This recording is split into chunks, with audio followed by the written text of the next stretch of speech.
Give your Keurig some regular TLC so it keeps brewing for the long haul. Get started with a simple descaling solution that you can pick up at the Home Depot. First, turn off the Keurig and remove any beverage pods. Make sure to follow the instructions on the back of the bottle.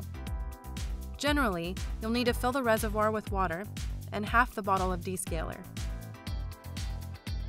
Now, run the brew cycle until the reservoir is empty. After that, wipe away any leftover solution. Give it a good rinse by brewing 3 reservoir cycles with fresh water. Finish up by washing the reservoir, lid, and mug stand with soapy, warm water. If your brews are still inconsistent, there may be some coffee grounds lodged in the needles. Let's fix that. First, turn your Keurig off and unplug the brewer. Then, access the K-cup holder by lifting the handle. Grab the funnel with one hand and push the bottom to pop it out. Pull on the sides to access the exit needle.